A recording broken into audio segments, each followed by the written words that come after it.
Top news of Putin's madness. I apologize for my pronunciation, I am from Russia. I can be arrested by the FSB every minute.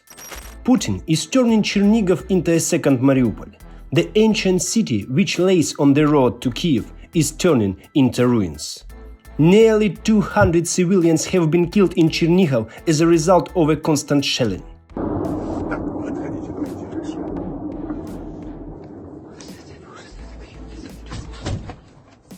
People are demoralized because bombs keep coming, and you don't know where it will come next. There are air raids. There are 500-kilogram bombs dropped on people, destroying everything around them. There are artillery and mortar attacks. A lot of people are sitting in basements. No military facility has been destroyed.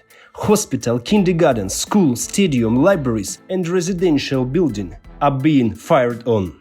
A source says that the Kremlin has received information about a sharp deterioration in the health of Defense Ministry Shoigu and Igor Kostyukov, the Chief of Staff of the Armed Forces of the Russian Federation. It is noteworthy that the symptoms of two men's alignments are exactly the same: burning into the heart area and difficulty in breathing. Shoigu had a loss of consciousness. Putin could launch a nuclear strike on Poland, former NATO Allied Forces Europe Commander General Wyszynczak said. He believes that Russian troops in the exercise are simulating a situation in which Russia is losing because NATO is supporting its enemy. In this case, Moscow should use tactical nuclear weapons. As a result, NATO declares that it doesn't want a nuclear war and retreats. The use of chemical weapons seems to be a little bit premature, except perhaps. So I think the chemical weapons threat is a more far-fetched threat. If he really wants to deter NATO involvement and he believes that he can shatter NATO, then he would perhaps use a low-yield nuclear weapon. Probably not in Ukraine, but perhaps on the staging areas or some populated area in Poland. This is what's usually done in the Russian exercises. If Russia starts to lose because of NATO's support for the opposition, then pow, they send a nuclear weapon in. NATO says, oh my goodness, we don't want a nuclear war. That would be the Third World War. Okay, since you're that serious about it, we'll back off. And this is why there's so much concern on the part of the administration and other NATO leaders, because we all know this. Russia has up to 60% failures with some of the high-precision missiles it uses to attack Ukraine.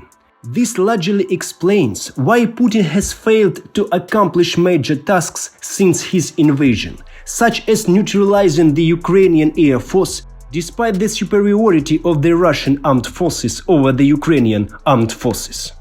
And here is a prime example. In the Northern Fleet, 692 million rubles were stolen from the allocated 1 billion rubles for the maintenance and repair of anti-aircraft missile systems. Kinzhal, Uragan and Krepost.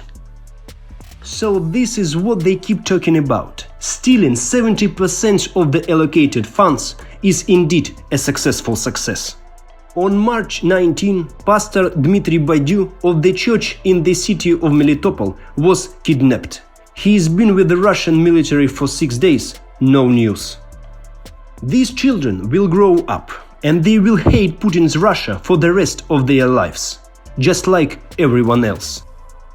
According to UNESCO, the war in Ukraine displaced 4.3 billion children, more than half of all children in the country. 2.5 million of them fled their hometowns. 1.8 million children were forced to leave their country.